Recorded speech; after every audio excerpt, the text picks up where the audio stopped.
Assalamualaikum warahmatullahi wabarakatuh, Sobat Metropolitan TV. Hari ini saya balik lagi dalam program Sidak. Kita ada program Sidak namanya, kan? Siap. Jadi nggak hanya Akang aja yang Sidak ini. Sidak itu Media adalah juga ada, silaturahmi mendadak. Nah, hari ini saya sudah berada di ruang kerjanya Kang Jenal Mutakin, Wakil Ketua DPRD Kota Bogor, berapa kan? Wakil 3 ya? Wakil 1. Oh, wakil 1 DPR, wakil 1 wakil ketua 1 ya? Wakil ketua 1 DPRD Kota Bogor. Nah, hari ini Kang Jenal luar biasa di tengah kesibukannya. Bahkan hari ini sebenarnya hari libur. Tanggal merah ini. Tanggal 29 Maret sebenarnya ini. Hari Jumat Pasca. Tapi Kang Jenal menyempatkan diri untuk bertemu dengan beberapa masyarakat konstituen yang hari ini memang sudah janjian. Nah, kita pengen ngulik-ngulik soal kegiatan Kang Jenal di Dewan. Sebenarnya ini pertemuan kita atau podcast kita kedua. Sebelumnya Kang Jenal pernah main di kantor kita ya. Nah, hari ini kunjungan balasan. Dibalas ini sekaligus disidak. Oke. Jadi Kang Jenal ini sudah 3 periode menjabat sebagai anggota Dewan ya. Dan periode terakhir ini adalah periode 2019-2024 ini menjadi wakil ketua. Sebelumnya menjadi anggota ketua praksi sempat jadi ketua praksi ya. Nah, 3 periode menjadi anggota dewan, sebenarnya banyak hal yang sudah dilakukan dan mungkin hasil perjuangannya sudah bisa dirasakan oleh masyarakat. Cuma sebelum saya menanyakan lebih lanjut soal apa yang sudah dilakukan, hari ini kita pengen nanyakan dulu nih. Kang Jenal kan maju di 2024 ini ya, pileg ini.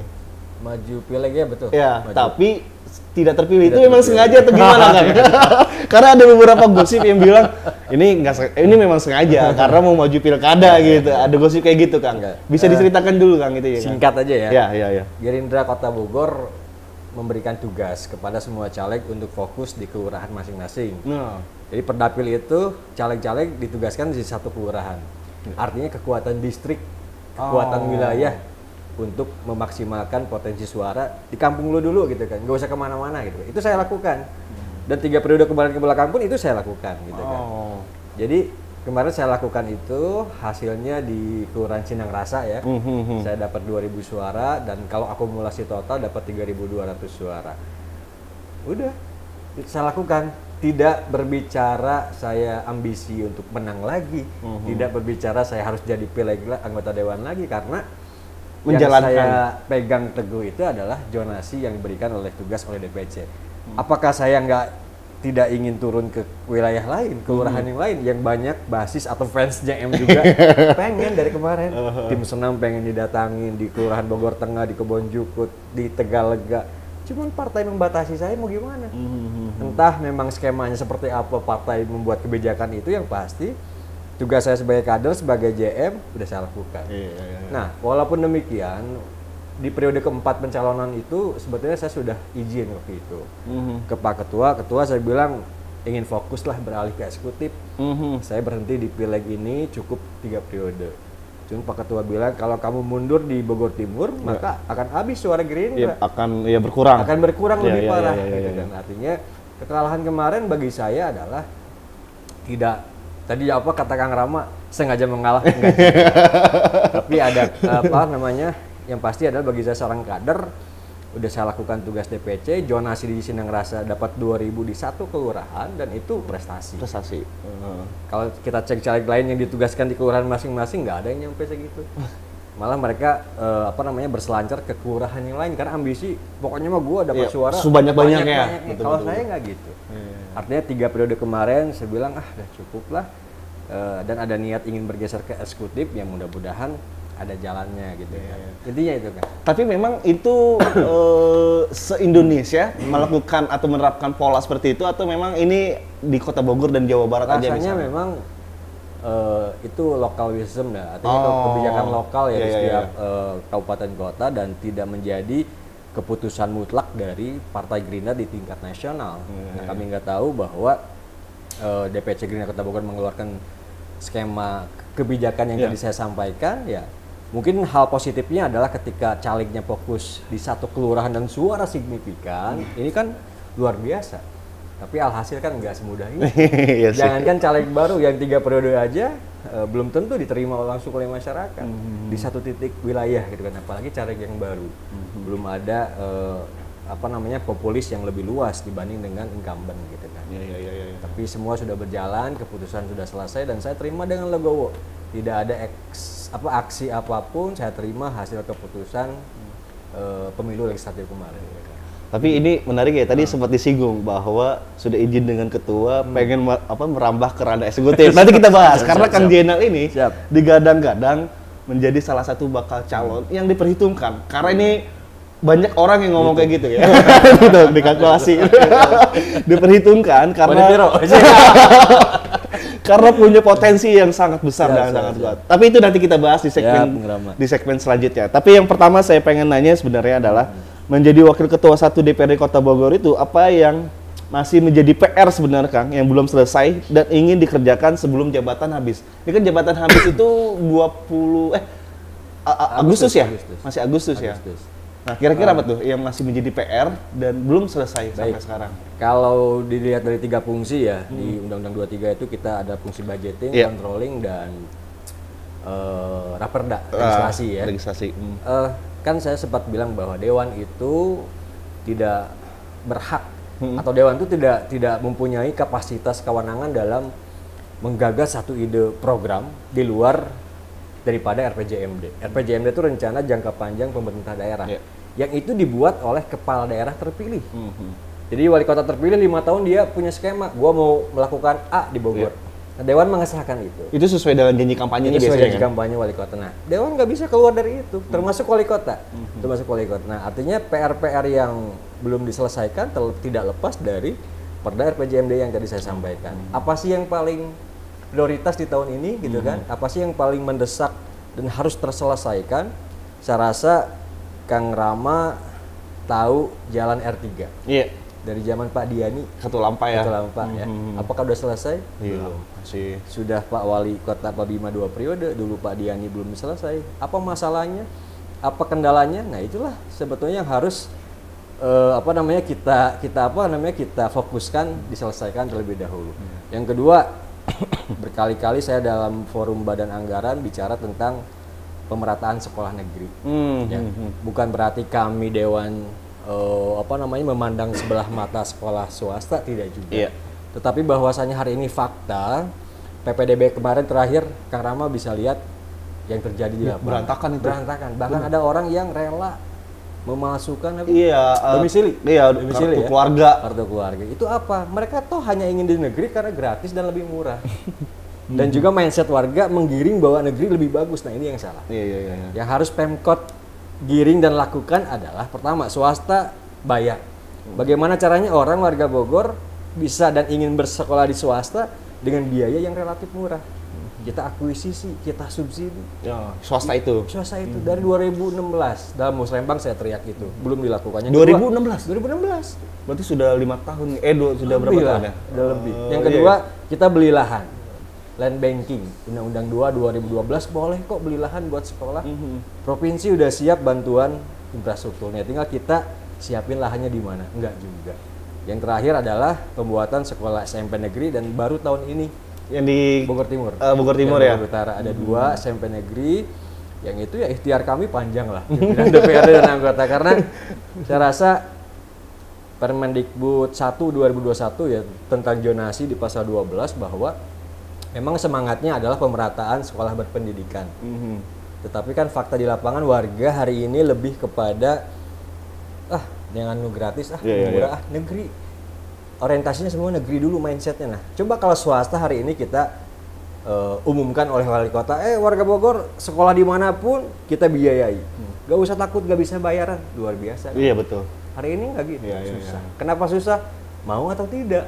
Politiknya berkenan atau tidak? Berarti kepala daerah tidak mau melakukan itu karena tidak ada keinginan, tidak ada kemauan. Ya jelas, tidak ada kemauan.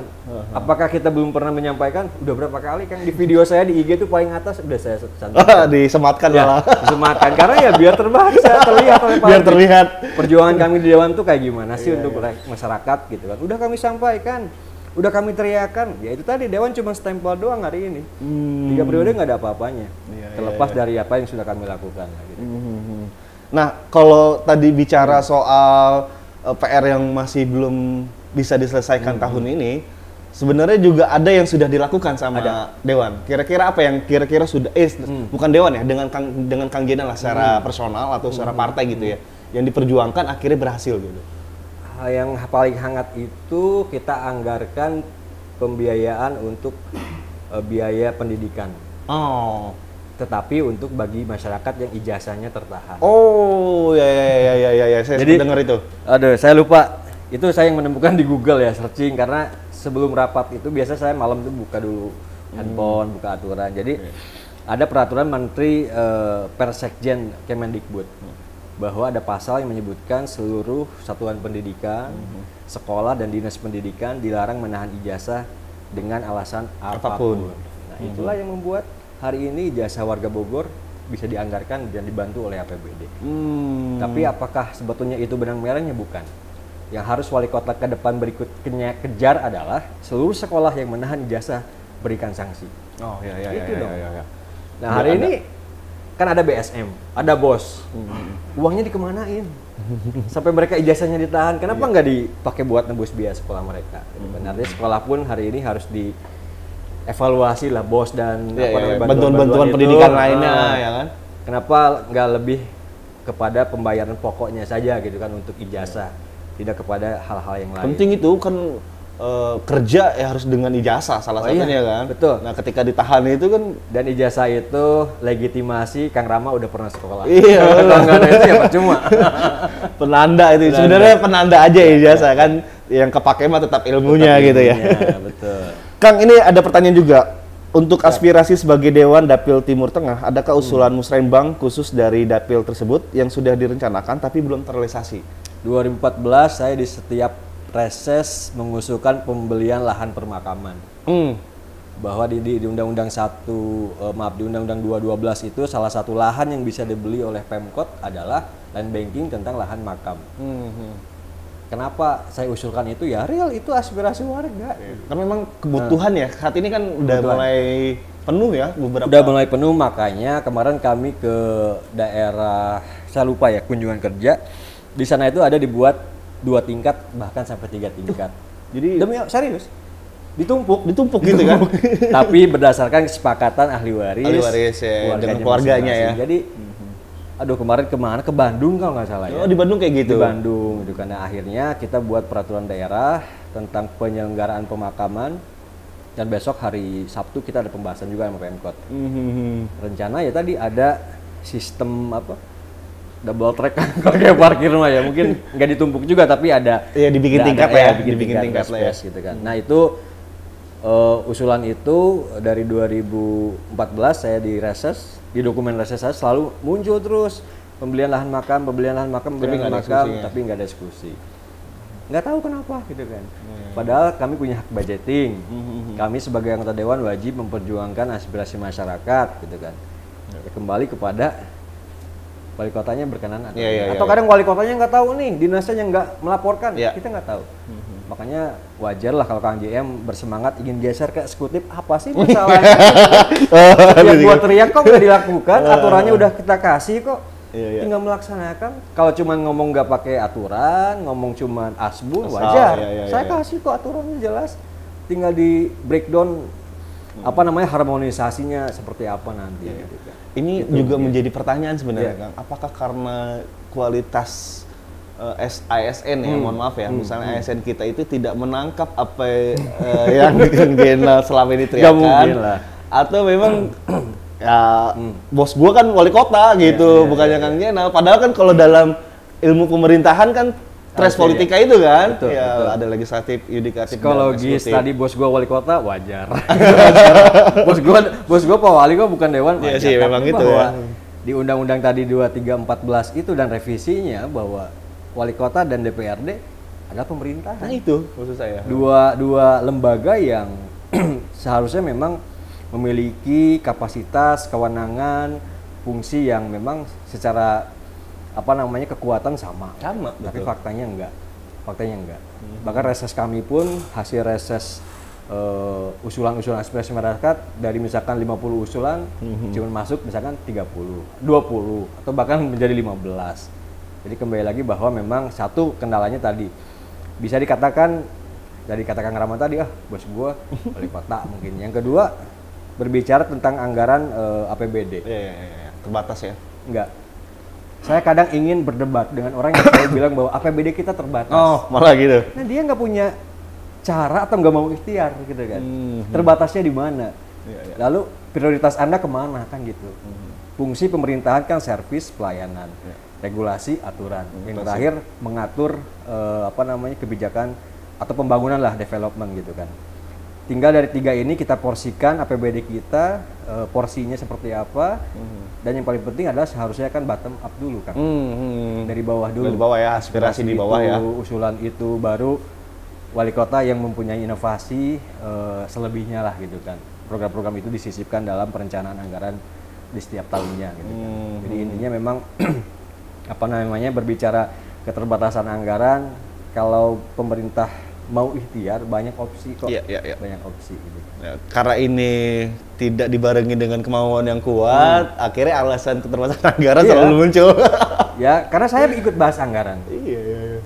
Tapi ya kalau ASN kan udah berpuluh-puluh tahun mengelola anggaran. Kalau kami Dewan outsourcing 5 tahun. Ganti terus lagi.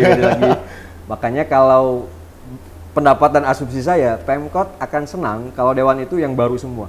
Yang 5 tahun baru lagi, makanya lebih enak. Mereka akan ngulang lagi, belajar lagi gitu ya. Mending kalau mau belajar kan gitu. Iya, masalahnya kan cuma absen doang. Kang Rama yang bilang ada yang Dewan cuma absen doang kan, kasihan juga gitu. Kang, terus kemudian reses terakhir itu masalah apa yang masih banyak di terakhir kemarin di Kebon Jukut itu tentang tanah sewa. Tanah Pemda. Oh, tanah Pemda. Ya, yang dipakai rumah warga. Yang itu dia dulu kan sewa tuh ke pemerintah. Nah, hari ini berharap bisa dialihkan atau dibelilah atau disewa lah ya. Disewa. Enggak, kalau sewa itu kan udah bertahun-tahun. Oh, sudah bertahun-tahun. Bertahun-tahun, tapi hari ini pengen dimiliki gitu ya. Oleh masyarakat. Nah, ini ada mekanisme yang memang agak sulit. Pemkot bisa melepaskan hak sewa tadi dengan cara dilelang. Oh, dilelang dulu. Nah, pertanyaannya hari ini adalah yang sewa lahan Pemkot ini rata-rata punten lah warga masyarakat di hamparan sungai. Warga masyarakat yang memang tidak mungkin memahami lelang gimana sih, prosesnya gimana sih. Terus nggak mungkin lelang itu cuman 50 meter, pasti gelondongan, pasti hamparan. Banyak Nanti yang menang malah orang-orang yang lebih besar, lebih kaya gitu kan. Masyarakat agak susah. Nah, ini agak sulit nih. Perlu kolaborasi dan koordinasi ke kementerian atau konsultasi bisa atau tidak lahan Pemkot ini dikuasai, dimiliki oleh masyarakat. Tapi bukannya selama 20 tahun dulu dikelola atau disewa, nanti tahun berikutnya bisa dipertimbangkan, diajukan untuk dibeli dan sebagainya. Itu ada dulu. Nah, setelah kemarin kan pada saat PTSL tuh ya. Ada beberapa masyarakat yang lolos, ada beberapa masyarakat yang tidak. Harus ada berita acara dari Kepala Aset Pemerintah Kota Bogor. Saya belum begitu secara mendalam ya, kendala yang nggak bisa ini apa. Masalahnya apa ya? Masalahnya apa? Kami ingin coba fokus di sana. Yang kedua tadi saya bilang bahwa sekolah negeri masih favorit usulan warga Bogor Timur, ya. Kemudian juga tadi lahan pemakaman, yang terakhir pengangguran. Jadi banyaknya investasi di Bogor, kami harap bahwa warga tidak hanya sekedar nonton tapi ikut andil merasakan hasil dari perkembangan perkembangan perusahaan lah yang ada di Kota Bogor. Kan kita baru-baru ini sudah menggelar musrenbang ya. Nah, sebenarnya ada usulan dari Kang Gena melalui misalnya menyerap aspirasi yang itu akan dilakukan atau dilaksanakan di 2025. 2025 nanti. Apakah ada usulan yang Kang Gena sengaja prioritaskan? Ini tolong kerjakan gitu ya. Jujur kalau saya usulan itu lebih kepada mengevaluasi. Oh, dievaluasi. Ya. Usulan tahun lalu misalkan dari 50 yang terrealisasi hanya 30. Maka yang 20 sisanya saya tarik lagi di usulan tahun ini. Dan itu terus-menerus. Kan tadi dari awal saya bilang bahwa seperti contoh usulan lahan pemakaman. Muncul terus akhirnya. Muncul terus dan ya bodo amat. Yang penting sebagai anggota dewan saya sudah menyampaikan ini real hasil aspirasi masyarakat. Termasuk ya sekolah negeri itu pun muncul gitu kan. Dan yang terakhir prasarana posyandu. Ini banyak warga kader yang masih menggunakan rumahnya sebagai sarana penimbangan. Tidak punya prasarana posyandu karena ya lahannya nggak ada gitu kan. Itu mungkin Kang. Nah ini Kang Jenal ini periode 3 periode, berarti ini periode terakhir, tahun terakhir sebenarnya ya. Nah sebenarnya pengalaman 3 periode sampai detik ini apa yang nggak bisa dilupakan selama 3 periode ini? Berarti 15 tahun loh Kang? 15 tahun. Ada satu hal yang nggak bisa saya lupakan. Itu. Sebelum saya dilantik menjadi pimpinan DPRD. Berarti yang sekarang nih ya? Sekarang. Begitu jadi Dewan 2019 ya. Kita menerima demo yang luar biasa, paling besar yang saya terima itu BEMS Pakuan. 1.200 di Balai Kota. Baju ungu semua. Iya. Nah, apa yang mereka sampaikan undang-undang tentang apa namanya waktu itu yang hot tuh Cipta Kerja sama Omnibus Law itu ya. Omnibus Law juga. Satu lagi ada tentang isi di dalamnya tuh kurang lebih gini, ada ayam masuk ke rumah tetangga. RUU KUHP. Tiga isu itu yang sampaikan oleh mahasiswa BEMS Pakuan. Mereka demonya ke Balai Kota, tapi ingin pimpinan Dewan hadir. Nah, pada saat itu saya Pak Atang, Pak Dadang belum dilantik sebagai pimpinan. Belum, baru dapat SK dari DPP masuk ke sebagai sekretariat, betul. Akhirnya kita bingung. Pak Boris bilang udah yang akan dilantik sebagai pimpinan aja ke sana gitu ya. Udah kita kesanakan walaupun saya bukan pimpinan pada saat itu, masih anggota DPRD. Begitu di sana diterima, mereka harapannya adalah anggota dewan harus menyampaikan surat penolakan kami ke DPR RI. Jadi saya harus ke DPR RI bareng-bareng dengan mereka. Jujur pada saat itu nggak ada yang siap dan nggak ada yang berani. Iya. Karena di Jakarta kondisinya lagi rusuh. Nah, tiba-tiba dengan semangat saya, ya waktu itu 5 tahun lebih muda mungkin lah gitu kan. Saya tantang gini. Surat akan kami sampaikan besok, gitu kan? Kita akan kirim. Kita akan rapat Banmus dulu, gitu kan. Nanti bukti terimanya fotonya kita kasih ke teman-teman. Wah nggak mau, dewan pengkhianat, dewan pembohong, dewan. Akhirnya saya kepancing, gitu kan. Terus apa mau kalian? Bapak ikut kami ke Jakarta, gitu kan. Saya gitu loh, saya siap. Kapan mau ke Jakarta? Besok Pak. Oke, besok kita berangkat, tapi perwakilan. Nggak semua. Ya, ribut lah, satu bis juga nggak cukup. Jadi akhirnya sepakat 10 orang perwakilan. Jadi waktu itu ketua BEMS kita panggil, oke bang siap 10 orang ya, semobil aja sama kita gitu kan. Besoknya jam 8 pagi, saya ke Balai Kota, apa yang terjadi? Ada 18 bis. Semuanya berarti. Ke Balai Kota. Dan mereka ingin ikut semua kan. Di situ saya diuji mental. Satu sisi lain istri khawatir, udah jangan ke Jakarta lagi rusuh ya gitu kan. Satu sisi lain ini mahasiswa kalau kita nggak berangkat, sementara besok itu saya dilantik sebagai pimpinan besoknya kan, besok paginya gitu kan. Akhirnya ya udah. Tapi kita kita berangkat bareng-bareng gitu kan. Cuman yang bisa masuk ke DPR RI kita nggak tahu nih berapa orang orangnya ya yang diizinin. Seperti apa gitu kan. Oke Pak, ayo ikut. Akhirnya saya berangkat, saya bawa Mohan. Dan Pak Ketua Dewan dari Gerindra juga. Pak Ketua duluan. Pak Ketua juga berangkat pada saat itu bawa kendaraan. Akhirnya saya di jalan. Kita bawa Innova karena mahasiswa bis udah penuh, hampir 19 bis kan. Dan Papua banyak juga. 890-an lah kurang lebih. Kita berangkat. Begitu mau nyampe ke Senayan atau DPR RI, di depan GBK kita di stop sama Brimob. Dijegat pasti. Lagi rusuh juga di Jakarta kan. Dipukulin bisnya lah. Turun. Kalian mau kemana? Sangkanya mau demo itu. Ya memang kita mau demo. Demo juga. Apa yang terjadi kita turun. Begitu kita turun, si bis ini langsung dibalikin arah sama petugas itu, masuk tol lagi, balik ke Bogor. Balik lagi ke Bogor. Si 18 bis ini kan. Nah, kan kita turun semua sama mahasiswa. Masuk ke GBK, begitu turun, apa yang terjadi? Pangdam Jaya. Ini siapa koordinator demo? Itu Pak, saya demi Allah kan. Saya dimarahin. Kamu tahu ini lagi rusuh. Kamu tahu di Jakarta lagi kondusif. Kamu jadi mati. Itu Humpro ada si Arif sama Yunia kalau di geng-geng ini. Emang udah bilang kalau enggak. Ya udah ketakutan dulu di Pangdam Jaya. Pangdam loh. Barisan TNI kan. Pak izin Pak, ini anggota dewan. Apalagi dewan, kamu ngapain di sini? Lebih dimarahin. Kurang ajar kan. Pak izin Pak, saya hanya mengawal aspirasi. Ini anak-anak saya Pak, warga Kota Bogor hanya ingin menyampaikan surat ini Pak. Ya tapi kamu lihat di depan rusuh tuh. Bentar lagi akan ada ribut antara SMP dan SMA katanya kan. Dan mengarah ke sini. 3:30 kalian gak bubar, saya bubarin paksa. Itu kan. Jujur pada saat itu pinggang saya lagi sakit. Demi Allah. Akhirnya kita masuk ke GBK lah. Berpikir dulu saya gimana caranya, mau pulang bisnya udah nggak ada. Mau pulang lanjut juga nggak bisa. Lanjut nggak bisa kan gitu.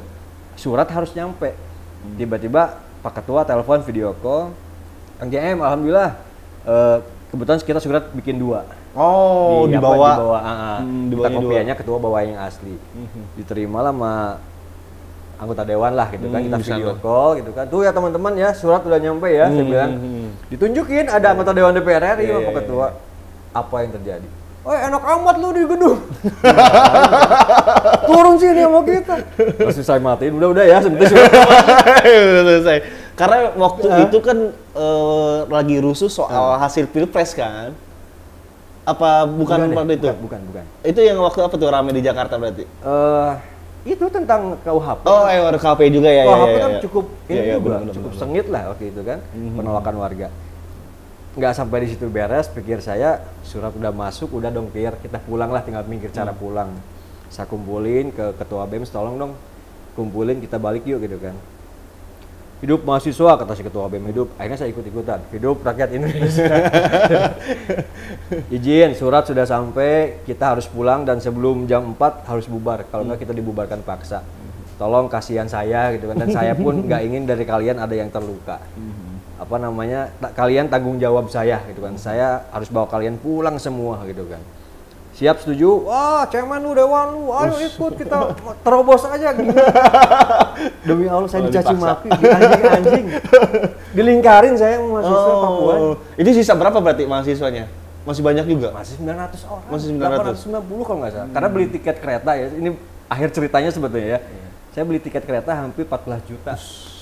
Uang siapa itu? Uang saya, uang Pak Moa, uang mahasiswa saya pinjam semua.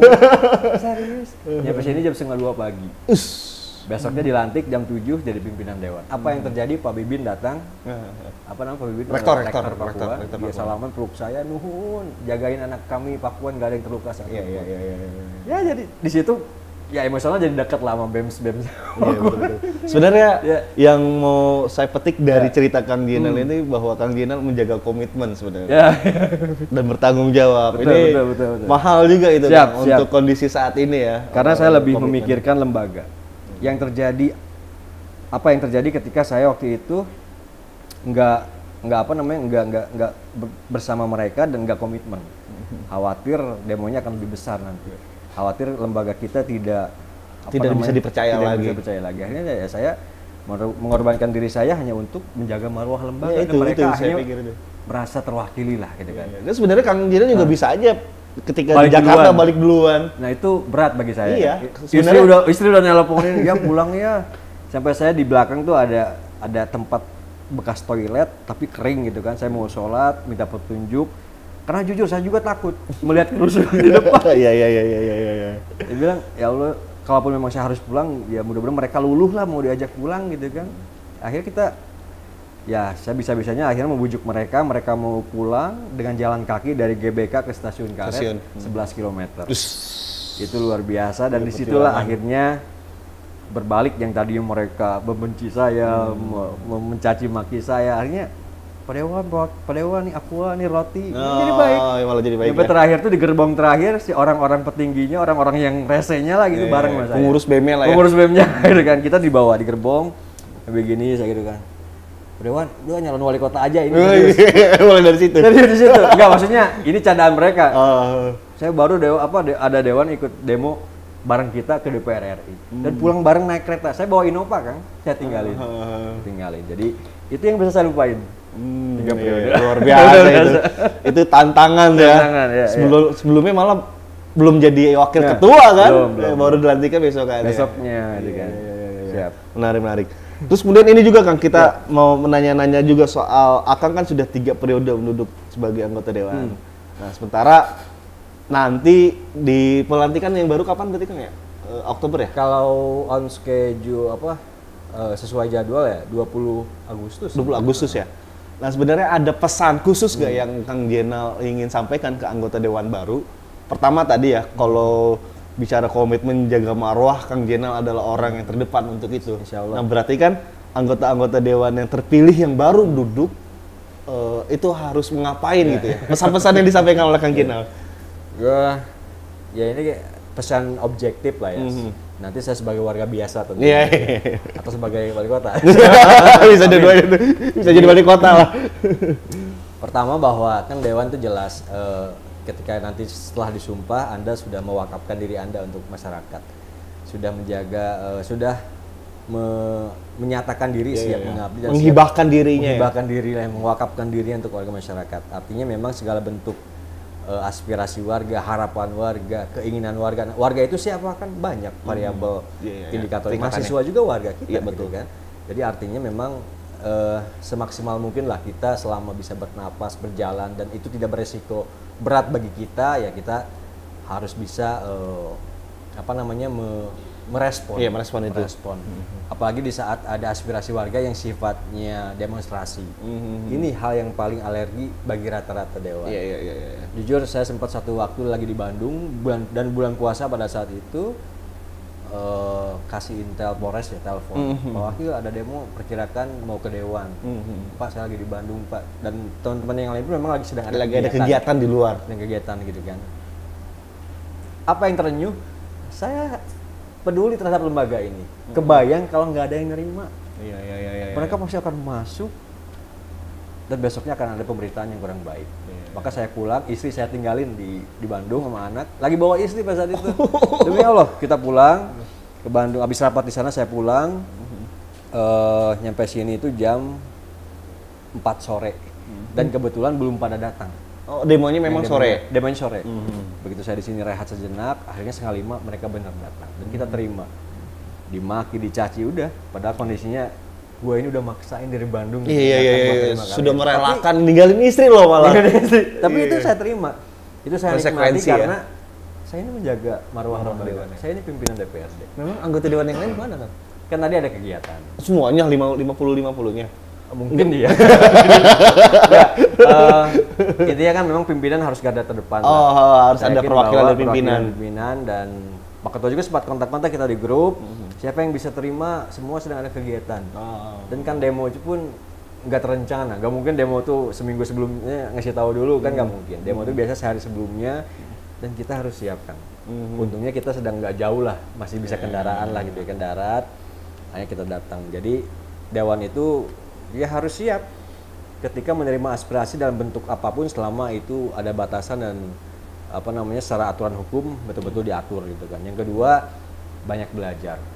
Dewan tuh nggak ada pelatihan khusus ya. Setelah masuk dilantik, misalkan ada dulu pelatihan dulu, memperdalam dulu ilmu bagaimana membahas perda, bagaimana membahas anggaran, bagaimana membahas mengawasi dinas-dinas, itu nggak ada. Kita ada BIMTEK itu nanti setelah berjalannya menjabat. Setahun kemudian mungkin bisa ya. Ada bimbingan teknis dan itu pun ya kurang maksimal juga waktunya. Kemudian terbatas ya. Selain waktunya kan beberapa orang juga nggak semua punya semangat yang sama gitu kan. Artinya sih intinya ya tadi banyak belajar, manfaatkan handphone. Yang paling penting ada konsideran hukum. Tugas Anda apa ya? Cari di undang-undang. Ada 3. Nah dari 3 itu cari lagi di bawahnya undang-undang apa lagi, konsideran hukum apa lagi. Kalau nggak gitu susah. Nggak akan pernah bisa dan dapat ruhnya apa sih lu tuh waktu rakyat tuh apa sih fungsinya, ngapain sih? Apakah cuman hadir rapat dan absen doang? Enggak. Harus ngomong. Harus ngomong kan legislasi, legos itu ya bahasa apa tuh?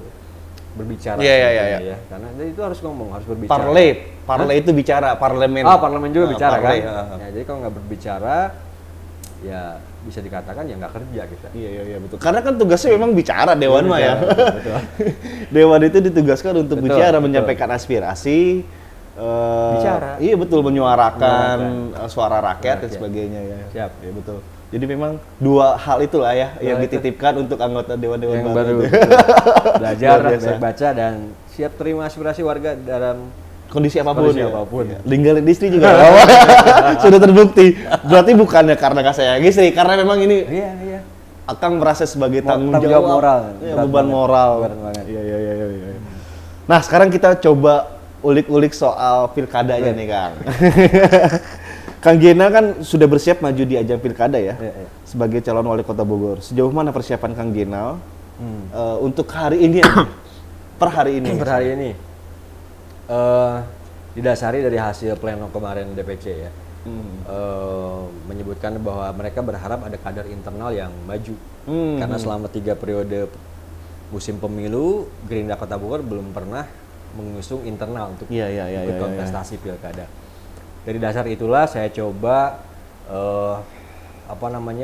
menyambut harapan dan aspirasi ataupun semangat dari para kader internal partai. Nah, persiapan yang ingin saya lakukan tentu bahwa beberapa hari ke depan termasuk hari ini kita ada konsolidasi internal tingkat kecamatan dan kelurahan. Selebihnya ya pemasangan alat peraga gitu kan. Selebihnya ya sambil menjaring dari sisi eksternal lah di luar partai. Iya tadi kita sempat singgung ya relawan ya. Relawan yang menurut saya tidak hanya kenal hanya baru sekarang, tapi udah selama di DPRD ini terjalin hubungan emosional. Entah itu saya berkiprah dan pernah membela mereka atau hal lain, atau kita pernah kegiatan sosial bareng-bareng, itu muncul. Dan melakukan pesan pribadi ke saya dan mereka berharap bisa bertemu, melakukan katakanlah semacam deklarasi gitu kan. Ya saya sambut positif dan ini respon yang baik menurut saya. Dan itu harus kita jemput bola. Cuman hari ini sedang saya susun dulu strategi lebih kepada menguatkan internal dulu. Bahwa pemerintahan di media ini betul nggak sih saya didorong oleh internal, hari ini kita buktikan. Beberapa pengurus kecamatan dan kelurahan akan melakukan deklarasi di setiap titik, termasuk ada santunan, mungkin nanti ada santunan anak yatim atau buka puasa bersama, itu gimmicknya, dan sosial juga. Hari ini kebetulan bulan suci Ramadan gitu kan. Itu mungkin tahapan yang hari ini saya lakukan lebih kepada konsolidasi. Di internal dulu. Setelah itu baru kita sambut baik beberapa respon positif dari eksternal. Ya, karena yang menariknya adalah Kang Genal ini belum genap 1 bulan istilahnya menyatakan diri siap maju ya. Ada 1 minggu atau 2 minggu? Seminggu. Baru 1 minggu ya. Artinya juga di pemberitaan, terus kemudian di teman-teman media belum banyak yang tahu gitu gimana cara masyarakat gitu ya. Nah mungkin setelah ini sudah mulai siap gas gitu ya. Siap gas. Sudah mulai Insyaallah. Sudah mulai siap berlari untuk menyampaikan bahwa saya punya keinginan. Saya punya tekad untuk membangun Bogor, intinya gitu ya. Untuk mengabdi Bogor. Untuk mengabdi di Bogor. Tapi sebenarnya Kang, yang melatar belakangi Akang ingin maju atau mengabdi di Bogor itu apa, Kang? Kang Rama kalau tahu di satu permasalahan tertentu ada ada hal yang harus dibereskan, ada hal yang harus diselesaikan, dan Kang Rama mengetahui itu, tentu akan ada rasa setidaknya gitu kan, gua tahu nih ini ada masalah, masa sih gua diem gitu kan? Masa sih gua cuma nonton doang, masa sih gua cuma bodo amat gitu kan. Artinya di dalam kesempatan hak warga negara, kita punya hak memilih dan dipilih. Ini kan normatif sebetulnya. Yang paling mendasari adalah ketika saya 15 tahun di DPRD, dengan disuguhi berbagai aspirasi masyarakat, dengan tahu permasalahan di setiap titik wilayah dan setiap titik program di pemerintah Kota Bogor. Lalu apakah saya memang udahlah di Dewan cukup gitu kan? Nggak tahu, ada rasa yang bagi saya itu ya Tuhan menunjukkan itu ke saya di Dewan 15 tahun, masalah warga ini itu udah saya sampaikan dan belum selesai, maka ada kesempatan untuk bergeser ke eksekutif. Menurut saya itu adalah satu tantangan juga, tantangan dan jalan yang mungkin Tuhan berikan ketika hari ini saya punya harapan dan keinginan untuk menyelesaikan masalah yang tadi saya ketahui tadi. Jadi artinya memang apa yang membelakangi ya, saya di Dewan udah 15 tahun. Dari awal kita berdiskusi santai tadi, teriak-teriak, mengusulkan, nggak bisa, harus kursi dan jabatannya dulu kita pegang, eksekutif itu gitu kan. Dewan ini hanya sebatas jembatan, Dewan ini hanya sebatas memperjuangkan, kembali kepada politik will, kepala daerah di eksekutif bisa atau tidak, walaupun secara aturan seharusnya kan sejajar wali kota dan DPRD. Tapi faktanya tidak. Bahwa klimaks seorang politikus itu eksekutif sebetulnya kan? Pemangku kebijakan. Nah, apakah haus akan jabatan dan kursinya? Demi Allah tidak. Saya haus akan kekuasaannya. Bisa melakukan apapun yang masyarakat butuhkan hari ini. Bisa melakukan banyak hal. Nah, apakah di luar dari kebutuhan warga? Tentu tidak. 15 tahun itu sudah kami kantongi aspirasi-aspirasi masyarakat. Selebihnya baru berbicara tentang inovasi-inovasi yang lain. Saya rasa itu yang membelakangi dan melatar belakangi saya untuk siap maju di pilkada. Sebenarnya kan orang yang pertama kali akan beritahu atau misalnya orang yang mendorong Akang untuk maju itu siapa, Kang? Untuk di pilkada ini. Jadi ada orang yang support Akang sebelumnya gitu ya, dan baru menyatakan baru-baru ini gitu. Ada nggak, Kang? Banyak sih maksudnya. Masih banyak ya? Bukan satu orang ini ternyata. Jadi bingung. Banyak orang. Siapa yang duluannya itu bingung gitu kan. Jadi saya rasa sih ya mungkin kalau saya lebih kepada bukan siapa, tapi ini lebih masyarakat secara luas. Saya hanya ingin memperjuangkan harapan dan suara mereka gitu kan. Apakah Pak Bima tidak berhasil? Saya nyatakan Pak Bima berhasil. Pak Bima bagus. Dari sisi hal yang lain. Iya. Itu mungkin nanti lah kita. Nanti dievaluasi juga. Terus kemudian Kang Jenan ini sudah mengantongi restu dari DPP? Belum. Untuk maju di pilkada. Mekanismenya gimana kalau di partai? Mekanisme itu di Gerindra di setiap momen pilkada itu nanti DPP memberikan juklak juknis tentang tahapan pilkada, mekanisme pembentukan Bapilu atau Bapda itu turun ke DPD ke DPC masing-masing. Juklak juknis tersebut nanti mengatur tentang proses mekanisme penjaringan bakal calon, formulir pendaftaran bakal calon, eksternal dan internal. Nah, setelah nanti ada tahapannya juga lah, seperti KPU punya tahapan. Setelah seperti itu, maka proses selanjutnya adalah setelah pendaftaran penjaringan selesai, dibalikin lagi oleh DPC ke DPD, dari DPD ke DPP.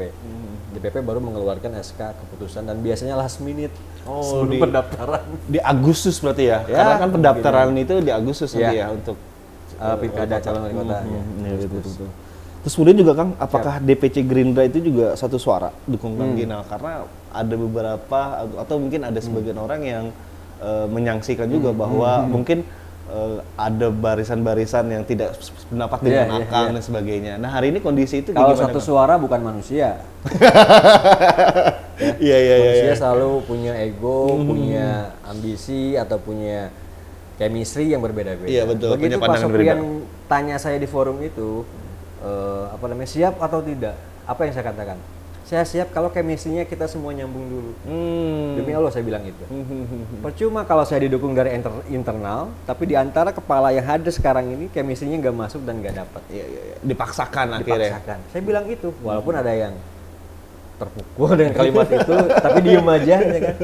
Ya bodo amat, yang pasti saya sudah menyampaikan itu dulu yang harus kita dapat. Kalau chemistry-nya nggak dapat, lu bermain di belakang dan manuver cari uang sendiri, buat apa? Itu. Akhirnya saya bilang saya siap karena nggak ada yang jawab di situ. Ada yang nggak setuju nggak ada. Diam semua sepakat. Bahkan Yalina menang ya udah.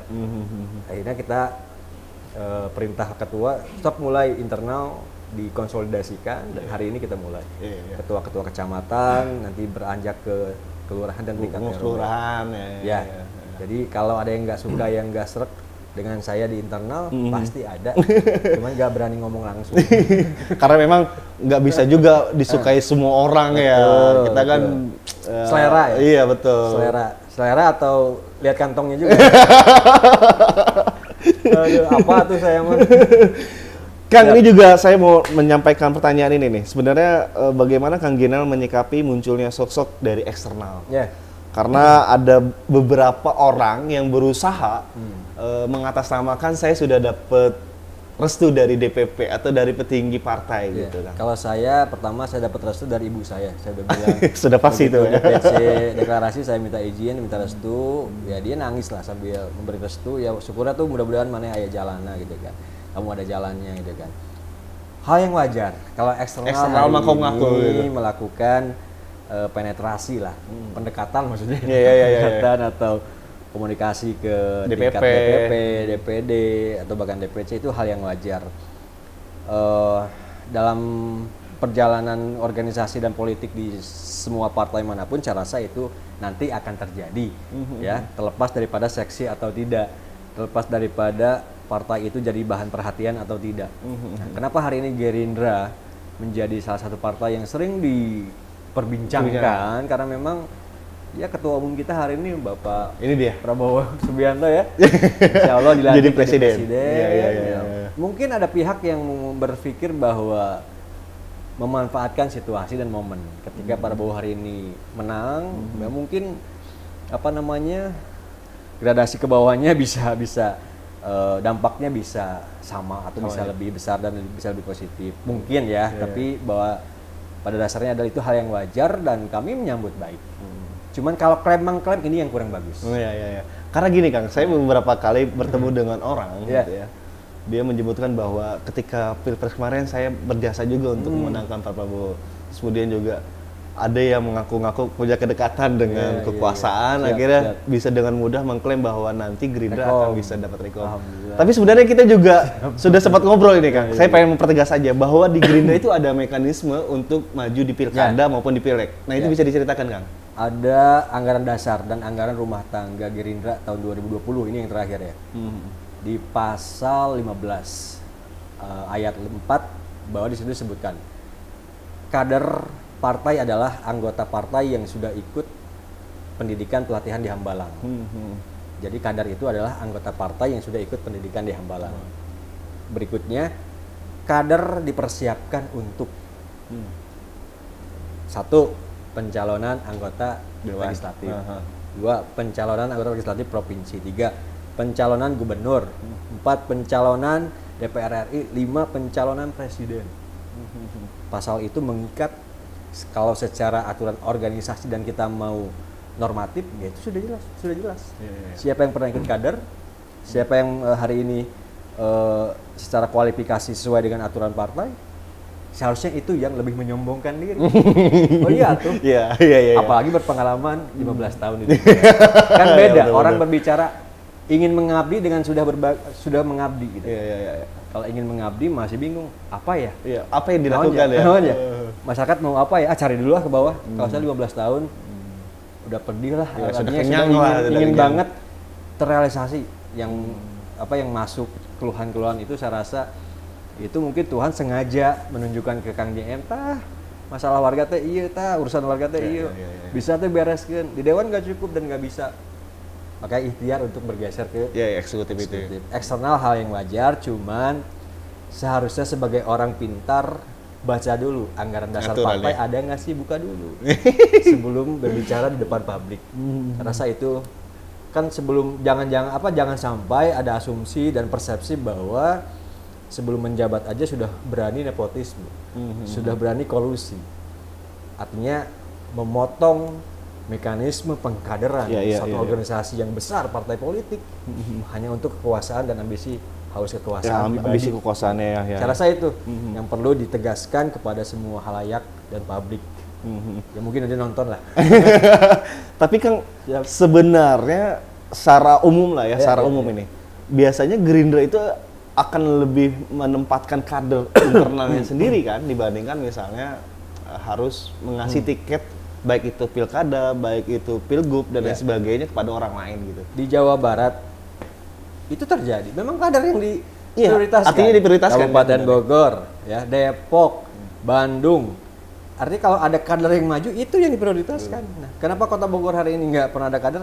Ya nggak ada yang maju. Jadi nggak ada yang sekarang ada. Sekarang ada loh. Kenapa nggak dimanfaatkan, dimaksimalkan potensi yang ada, internalnya, eksternalnya, potensi individu sayangnya, gitu kan. Malah tadi ada chemistry yang Kang Rama singgung tadi gitu kan, ada yang kurang dekat dengan kekuasaan. Siap.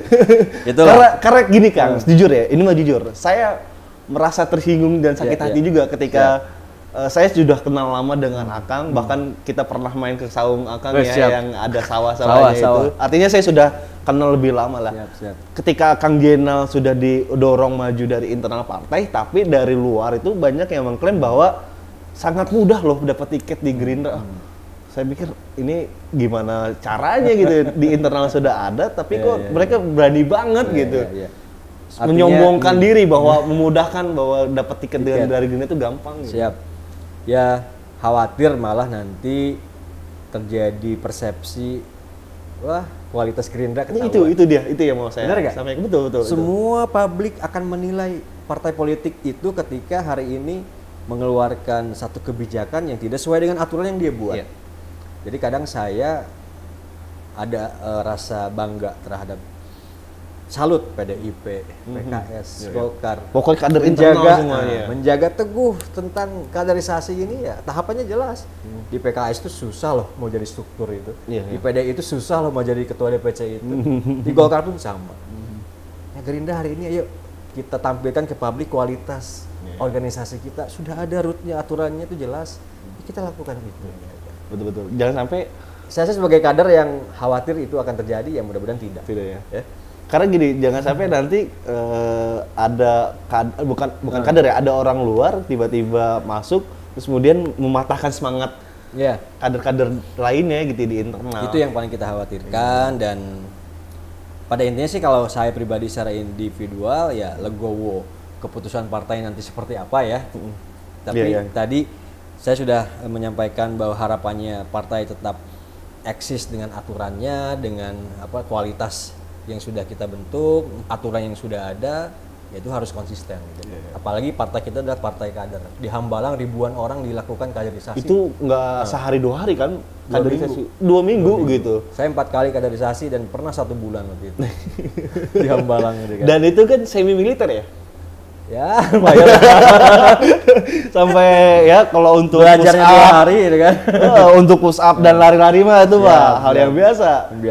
Karena semi militer bahkan mungkin kedisiplinan sebetulnya. Ya lebih ke situ ya disiplinnya ya. Nah ini Kang, saya juga mau menanyakan ini sebenarnya.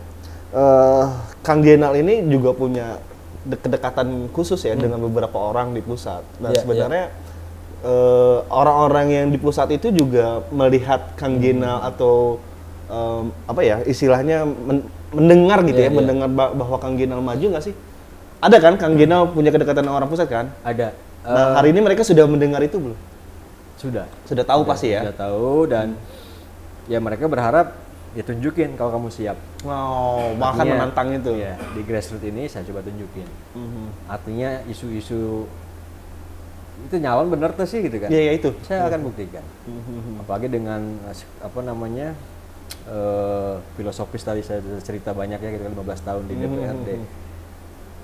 Yang melatar belakang saya ingin geser ke eksekutif apa gitu. Hari ini ada kesempatan partai sudah memberikan pleno walaupun nanti tetap di pusat. Saya rasa itu adalah kesempatan untuk ikhtiar yang sedang saya lakukan ya saya ambil dan saya nyatakan siap dengan tadi tahapan-tahapan yang akan kita lakukan gitu. Nah, sekarang kita bergeser soal gagasan Kang Jenal untuk Kota Bogor sebenarnya. Sebenarnya yang menjadi mimpi besar Kang Jenal untuk Kota Bogor itu apa? Ya, Bogor kan hari ini ya sebagai penyangga ibu kota. Saya rasa nggak lucu kalau perkembangan investasi kita melesat, perkembangan investasi kita cukup signifikan ya. Kemudian tapi warga masyarakat dari sisi pengangguran masih meningkat. Di pembahasan APBD 2024 kemarin saya kaget ada Permendagri, lupa nih kadang udah kelewat baca nih, kadang jarang baca. Bogor masuk salah satu miskin ekstrim. Coba sedih nggak? Iya. Di istana ada Pak Jokowi, betul. Kita masuk ada kategori miskin ekstrim. Akhirnya ada 5 miliar anggaran yang kita geser ke target untuk miskin ekstrim ini, gitu kan, pengentasan miskin ekstrim ini, yaitu programnya pemerintah yang membreakdown lah, merencanakan di kota yang cantik gini kan, di kota yang Kang Bima sudah berhasil menata dengan baik. Oh, kaget saya di pembahasan APBD terakhir kemarin 2002. Pokoknya tahun ini nih. Oh, tahun untuk ini. Anggaran tahun ini berarti bahasnya akhir 2023. Akhir 2023 di APBD 2024. Lah, kok ini ya artinya itulah fakta. Bertolak belakang gitu kan. Stunting. Masuk juga ada kasus 2006 kasus stunting. Masalahnya apa? Wajar lah. Saya tiap bulan dari semenjak menjabat dewan, saya kasih susu gratis untuk posyandu di kelurahan saya, Kang. Setiap bulan gratis dari uang gaji. Dan itu saya teriakan ke pemerintah. Kenapa sih nggak berani menganggarkan setiap bulan PMT gratis untuk posyandu? Posyandu sekota Bogor ada 800 sekian posyandu. Ini nggak berani. Padahal cuma susu atau telur atau protein yang bisa dimakan oleh balita atau anak-anak kita di posyandu gitu kan. Jadi harapannya tadilah di kota yang indah, yang cantik ini, saya nggak ingin bahwa kita hanya sekedar cantik di luar, tapi juga masyarakat di dalamnya merasakan kemaslahatan dari hasil kecantikan yang kita kemas tadi. Kan dalam data BPS itu tidak hanya kemiskinan yang ada betul. pengangguran juga. Pengangguran jelas. Nah ini kadang sedih juga. Di 2024 ini Balai BLK melakukan pelatihan itu anggarannya dari APBN. Intervensi APBD-nya cukup sangat minim sekali, kecil sekali. Tidak sampai di situ, kadang juga nggak match sama perusahaan yang butuh tenaga kerja. Pasarnya butuh apa, yang dilatih apa gitu. Misalkan hotel butuh housekeeping atau kasir. Kita ada pelatihan menjahit. Memang bagus menjahit, tapi pasar kita gitu ya tidak sedang membutuhkan itu. Maksudnya tidak sedang banyak butuh orang itu. Nah, kan memang bisa opsinya adalah kita dorong untuk UMKM. Iya. Mending kalau dilakukan. Kalau tidak beres lulus pelatihan di Antep atau dibiarkan, tetap nganggur juga. Jadi semua program prioritas itu kalau nggak fokus, kalau nggak langsung apa sih masalahnya terus dikejar kan. Dan itu saya senang tuh kalau gitu tuh. Seperti contoh misalkan membedah satu peraturan gitu kan. Terus saya kupas dari mulai naskah akademik, sistematika buat perda, ketentuan umum, definisi-definisi. Itu hal yang sangat menyenangkan ketika kita fokus di satu permasalahan. Betul. Nah, ini pun bisa kita lakukan di satu kasuistis program prioritas kemacetan atau transportasi. Angkot belum selesai, ke bis hari ini listrik. Listrik udah mulai. Saya sebagai warga, aku mahal aja gitu. Iya. Ya walaupun mungkin ada aturan yang memang mengurangi polusi, itu hal yang wajar lah. Tapi kita belum siap atau gimana emang? Jadi tumpang tindih masalahnya, bukan belum siap. Jadi tumpang tindih artinya yang ini belum selesai, sudah ada PR yang baru. Nanti ada kanan tadi kereta tengah kota gitu kan. Tram. Terus kemudian juga kalau wajah Kota Bogor 2 periode ini betul-betul dipoles secara estetik sebenarnya Kang oleh Bima Arya. Lalu bagaimana jika Kang Ginal dipercaya menjadi wali kota? Ya, jadi kalau wajahnya sudah dipercantik oleh Kang Bima, tadi kalau dalamnya ternyata masih banyak yang harus dikerjakan. Nah, kalau Kang Ginal ketika terpilih, kira-kira apa yang harus dilakukan? Oh, di zaman Pak Bima ini ya Bapak pembangunan lah. Jadi memang saya sangat salut ya bisa menata kota dengan baik, mempercantik kota, estetik, kemudian walaupun ya hutan reklamu lah kita itu. Ya, reklamu ini nggak ada zonasi kalau saya lihat. Cuma lip service dinas doang. Ada kok zonasinya, faktanya banyak reklamu bodong hari ini. Masih tidak beraturan. Masih tidak beraturan. Jadi artinya yang baik kita lanjutkan. Penataan di setiap sisi kota kita rapikan. Tapi paling penting adalah ketika satu kepala daerah melakukan kebijakan, contoh misalkan hari ini yang sedang ramai Plaza Bogor, tradisional itu akan dirubah ya konsepnya. Bahwa ada public hearing, ya. Kurang Sunda mah badami lah public hearing itu ya.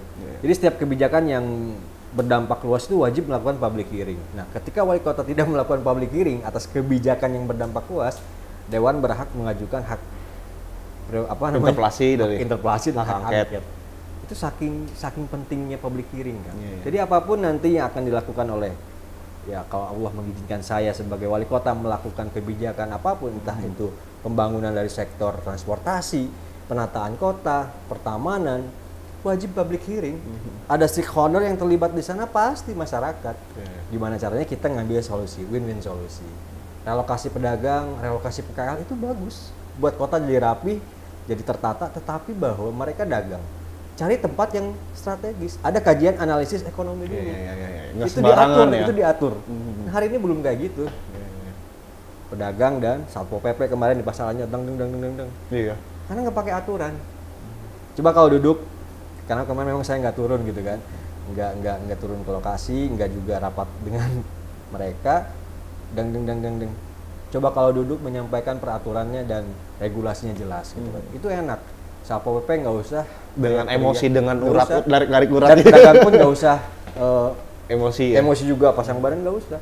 Undang di rapat, tahapannya jelas, kasih kartu kuning dulu per kelurahan, baru berikutnya akan ditata, kasih tahu Badami, lu mau dipindahin ke sini, ini analisis kajian ekonominya, nanti ada pedagang rekayasa lalu lintasnya ke sini, clear, baru eksekusi pindahkan. Itu tahapannya Kang. Selama ini nggak kayak gitu? Oh, boro-boro. 15 tahun saya dewan itu nggak dilakukan. Dan hampir semua daerah yang saya jajaki ya, saya sering kunker, saya tanya masalah itu, semua tidak melakukan. Permasalahannya sama berarti ya? Jadi ada Permendagri 41 2012, pemberdayaan pedagang kaki lima. Bukan lagi penertiban. Pemberdayaan. Apa di dalamnya sampai pemberian modal. Siapa yang kasih modal? PKL. Hari ini apa? Jangan modal, izin usaha aja mereka nyari makan susah. Betul. Memang di trotoar, memang di atas saluran air dan harus dipindahkan ya, tapi badami dulu. Carikan tempat yang layak dan mereka nggak sanggup bayar kios karena terbatas. Ya, itu kan mungkin. Siap. Kang, ini juga menjadi pertanyaan. Melihat Bogor saat ini sebenarnya apa yang masih kurang dan akan lakukan atau akan rubah gitu? Kalau prioritas transportasi memang sulit ya, mengurai kemacetan ini kalau hanya sekedar programnya belum tuntas gitu kan. Udah ganti lagi program. Ya ini jadi satu hal konsistensi sebetulnya ketika mengukur bahwa berhasil atau tidak itu, lihat satu program prioritasnya berhasil atau tidak. Misalkan tadi saya bilang di awal R3 dari 2012. R3 ini adalah solusi paling real, konkret ya. Mengurai kemacetan dari Warung Jambu, Pajajaran, Tajur, Sukasari sampai ke Ciawi. Dan itu belum. Kan. Kemudian juga nanti ada BIR. Bogor Selatan ya ke Rancamaya, ke Kertamaya, tembus ke BNR gitu kan, dan sampai ke Empang. Itu pun belum gitu kan. Nah, pemerintah tidak bisa lepas dari rencana jangka panjang daerah. Ada RPJPD. Jadi Perda RPJPD itu Perda 30 tahunan. Di Perda RPJPD ada Perda RPJMD 5 tahunan. Ya, benar. Nah, maka kalau saya diberikan mandat dan dipercaya oleh warga Bogor untuk memimpin Bogor, kan udah jelas nih aspirasi program prioritas yang akan kita lakukan jangka panjang, jangka menengah, lalu jangka pendek melalui musrembang dan aspirasi dari masyarakat. Saya rasa PR prioritas itu nggak bisa kita up bottom, tapi harus bottom up, menata kota lebih cantik, penting, dan saya rasa itu prioritas, tetapi melakukan public hearing dan melibatkan masyarakat dari sisi dari sisi pengambil kebijakan dan terlibat untuk memberikan masukan, itu jauh lebih penting. Itu juga lebih penting. Iya. Nah, sebenarnya Kang Geno melihat ada nggak hal positif yang kemungkinan juga nanti Kang Geno bisa lanjutkan atau teruskan program-program yang dilakukan oleh Kang Bima belakangan 10 tahun terakhir ini? Ya, Kang Bima inovatif loh. Inovatif, dia cendekiawan lah untuk melakukan komunikasi ke banyak orang gitu kan, dan itu hal yang memang seharusnya dilakukan oleh kepala daerah. Nah, tadi mengenai keterbatasan anggaran, sebetulnya dengan gaya Pak Bima ini itu bukan masalah seharusnya. Ya, bisa komunikasi ke pusat juga, ke kementerian, artinya ke pusat gitu kan. Termasuk kemarin kita dapat hibah dari Pemprov, DJKN ya, lahan yang rencana untuk kantor pemerintahan baru itu. Oh iya. Itu pun yang sebetulnya Katulampa. Itu pun sebetulnya karena komunikasi akhirnya diberikan. Sebelumnya kan nggak ada. Tapi begitu terakhir ya apresiasi untuk Pak Dedi juga lah, Pak Wakil ya. Dia sempat di pusat, di KPK melakukan komunikasi dan akhirnya bisa dihibahkan. Iya. Terus kemudian juga kalau Kang Gena melihat sebenarnya masalah apa sih yang saat ini belum tersentuh oleh wali kota, oleh pemerintahan saat ini, yang kemungkinan juga nanti Kang Gena akan lakukan sesuatu untuk itu gitu. Masalah apa yang belum tersentuh di masyarakat? Dari sisi kesehatan tuh puskesmas rawat inap. Oh, bukannya kita sudah ada, tapi memang jumlahnya belum banyak ya? Di mana? Di Bogor Timur cuma di mana? Di Tanah Serang, Karwangi bukannya ada rawat inap? Artinya memang itu hal yang sangat strategis, namun luput dari masuk program prioritas kita. Gitu. Nah, kenapa saya katakan bahwa puskesmas bisa rawat inap? Kan hari ini kadang orang berobat tuh sentral ke RSUD. Iya, langsung ke RSUD. Sakitnya tidak begitu parah misalkan, tapi mereka langsung ingin ke RSUD karena merasa di sana kamarnya lengkap, walaupun belum lengkap juga fasilitasnya ada gitu kan. Nah, kenapa tidak kita coba kita urai pelayanan kesehatan ini di berbasis tingkat masyarakat atau kecamatan. Nah, dokter-dokter spesialis yang di RSUD hari ini pun saya katakan itu belum maksimal. Peralatan yang hari ini di RSUD pun saya katakan belum maksimal. Kadang harus dirujuk ke Jakarta, kadang harus dirujuk ke beberapa rumah sakit yang lebih grade-nya lebih tinggi ya.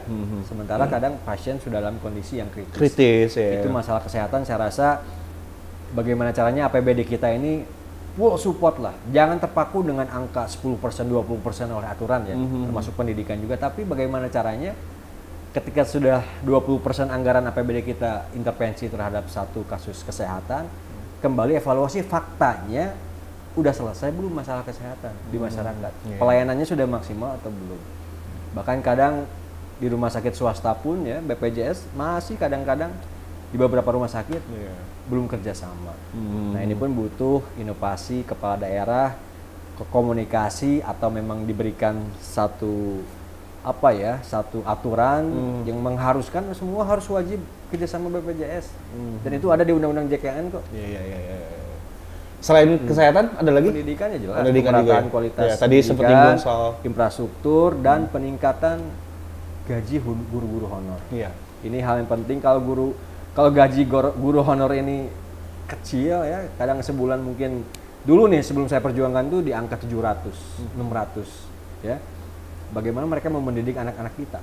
Sementara dia pun punya anak yang harus makan, yang harus sekolah. Betul. Cukup dari mana 700 kan? Terasa memanusiakan guru honor, memanusiakan guru, memanusiakan manusia ya. Itu ibadah buat kita, hal yang penting dan prioritas.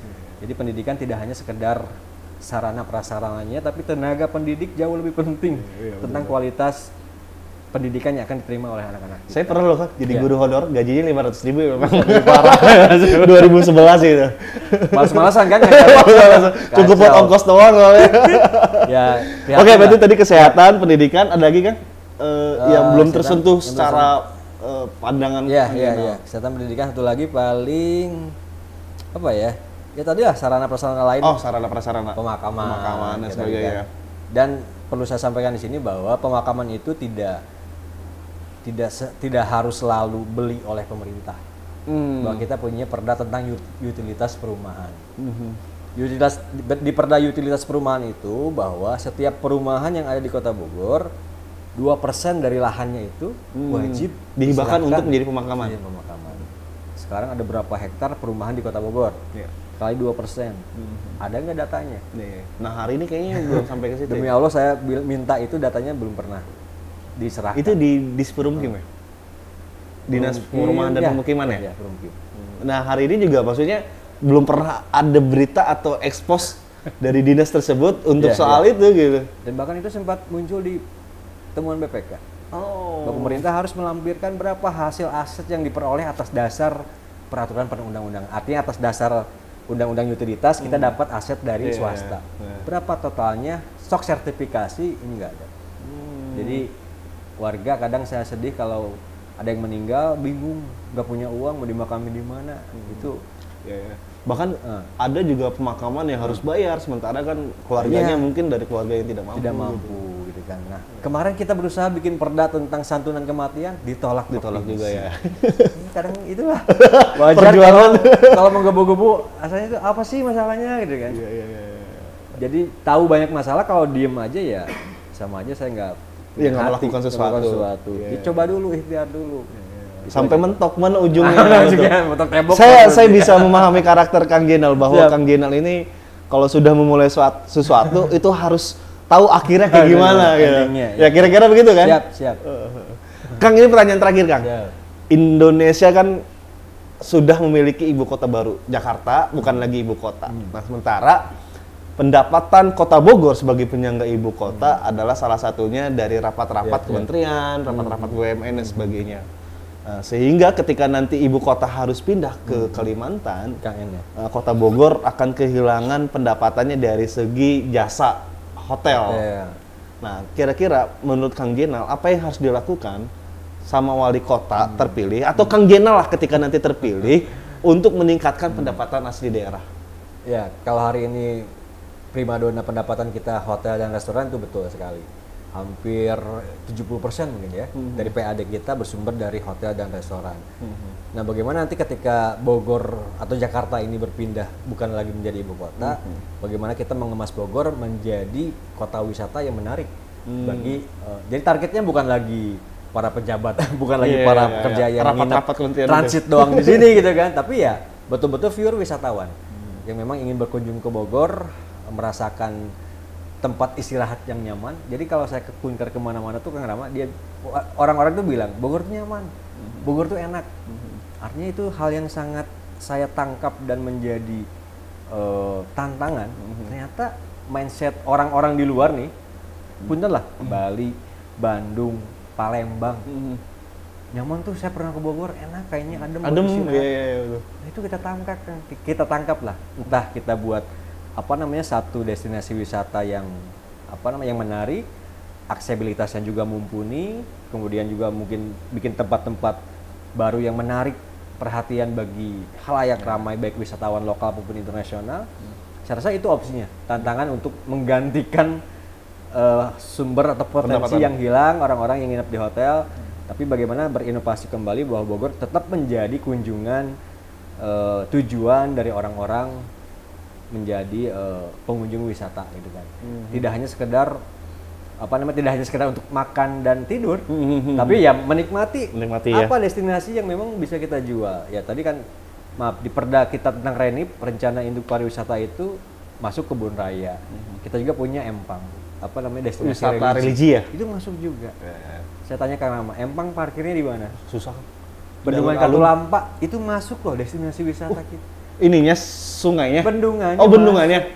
Itu masuk destinasi wisata. Cuma saya tanya, mobil kan jangankan mobil parkir, kita lewat aja susah. Benar-benar. Coba bikin satu kawasan, parkirnya ada UMKM-nya, dan lain-lain. Jadi harus memang menggali potensi-potensi baru untuk mengganti sumber pendapatan yang orang kesini hanya cuma tidur dan makan doang. Kita ganti polanya, orang kesini buat berwisata, bermalam di sini dan menikmati Bogor sebagai kota yang nyaman dan tempat bagi istirahat bagi mereka dan melakukan ekspor tentang wisata yang mereka cari gitu. Oke.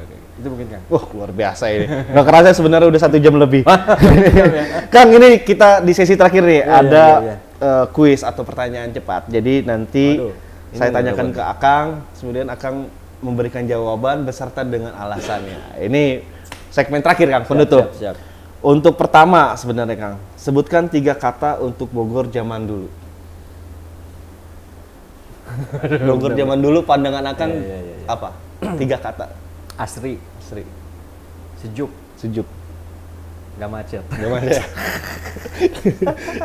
Akang merasakan itu berarti kan? Iya, naik bemo dulu sempat naik bemo ya. Nangkel ini. Iya. Kalau sekarang 3 kata untuk Bogor zaman sekarang. Kebalikannya. Enggak juga kan? Enggak juga sih. Enggak juga. Hutan beton. Hutan beton. Macet. Oh, udah pasti. Udah sih. Satu lagi banjir. Oh iya. di bulan ini kan bulan Maret ya. Ini udah musim penghujan sebenarnya dari awal tahun ya. Ini banjir di mana-mana bener ya. Beberapa titik. Padahal sungainya di bawah kita ya. Iya. Apa masalahnya master plan drainase. 2013 kita udah bikin, hasilnya ya gini lah. Gini aja. Sebenarnya ketika hujan beberapa hari pun dulu-dulu nggak pernah banjir ya. Ini kan banjir ini karena banjir air lintasan. Lintasan aja. Tapi justru lintasan ini yang derasnya sampai ada motor yang masuk ke apa? Gorong-gorong. Mahasiswa yang dulu ya. Iya. Itu sudah 2 tahun lalu ya kalau nggak salah ya, yang mahasiswa masuk tuh IPB. Kurang lebih. Iya. Terus kemudian apa yang bikin Kang Jenal kangen dengan Kota Bogor? Apa yang bikin Kang Jenal kangen? Apa ya, misalnya jalanannya, ada kenangan, makanannya? Apa ya? Banyak sebenarnya. Sebutkan satu aja berarti. Satu aja. Kalau dulu tuh apa namanya, main masa kanak-kanak ya, itu di jalan tengah jalan main gampar galaksi. Itu yang saya kangen. Artinya apa namanya, permainan zaman kita dulu di Bogor itu masih kecil ya. Ini hilang dengan perkembangan zaman, perkembangan waktu, ramainya okupansi orang di Bogor dan yang lain-lain lah. Tapi ya mau gimana lagi, ini perkembangan zaman. Ya. Tapi justru kalau ditanya apa yang kangen, ya itu saya kangen di jalan main galaksin, main apa namanya, atau dulu cing udag gitu kan. Main bola masih ada lapangan ya. Sekarang main bola udah jarang lapangan kayaknya. Susah. Ya hari ini pemerintah makanya menyediakan gor-gor mini gitu kan. Gor. Tapi tetap kan beda ininya lah. Kalau harus bayar kan beda olahraganya. Terus kemudian sebutkan 3 kata tentang Kang Jenal. 3 kata tentang Kang Jenal. Nggak tahu. Ya nggak apa-apa. Akang mungkin mengundurit. Ya subjektif nggak apa-apa. Menurut ya. Akang lah. Menurut saya konsisten. Konsisten tadi.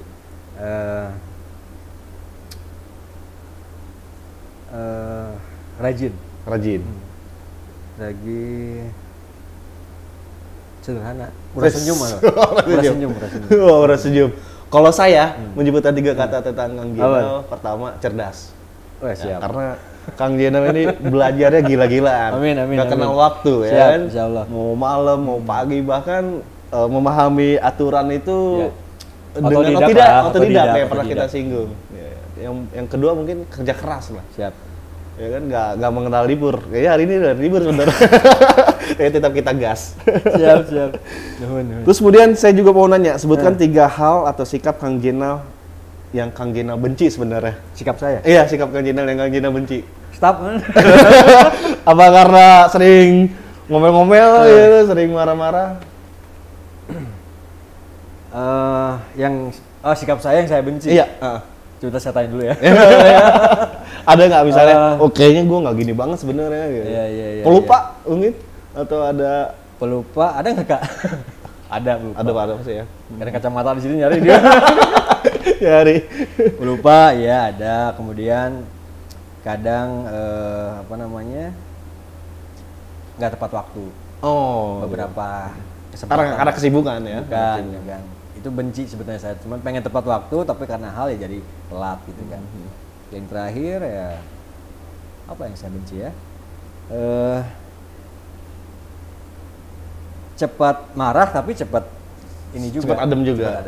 Artinya marah karena satu hal yang menurut saya nggak benar, salah, saya terpancing emosi, tapi sejam 2 jam itu sudah clear, atau sehari lah sudah clear. Iya, sudah beres lagi ya, sudah clear lagi. Nah, karena memang hal-hal yang kita benci itulah yang mungkin bisa menjadi koreksi buat kita, kemudian jadi tantangan, buat jadi hambatan sebagainya. Siap. Oke, terima kasih Kang Jenal. Udah nggak kerasa sudah 1 jam lebih ini, sudah nggak ngeh ya kita. Kang Jenal mau ada kegiatan lagi, jadi terhambat ini. Nggak apa-apa ya Kang ya. Nanti kapan-kapan kita pengen ngobrol lagi. Siap. Terutama ketika Kang Jenal memang sudah mengantongi tiket. Ya, kita pengen tahu nih kira-kira siapa pasangan yang Kang Jenal harapkan. Terus kemudian koalisi yang sudah terbangun dengan siapa aja, kita pengen ulas itu lebih dalam. Insyaallah. Sekali lagi terima kasih atur nuwun Kang Jenal, semoga sukses. Amin. Saya doakan Kang Jenal menjadi orang yang terpilih dari Partai Gerindra untuk maju, karena kita butuh orang-orang seperti Kang Jenal. yang hari ini mungkin muncul ya, saya mengakui bahwa mereka orang-orang yang sangat pintar dan berkapasitas. Tapi saya melihat Kang Jina, oh ini di atas segala ya. Enggak juga, enggak juga. Masih belajar. Siap, Kang tenun ya. Nun, Bang Rama. Sehat-sehat Sehat-sehat selalu. Nun, sadayana. Ya, Assalamualaikum warahmatullahi wabarakatuh. Waalaikumsalam.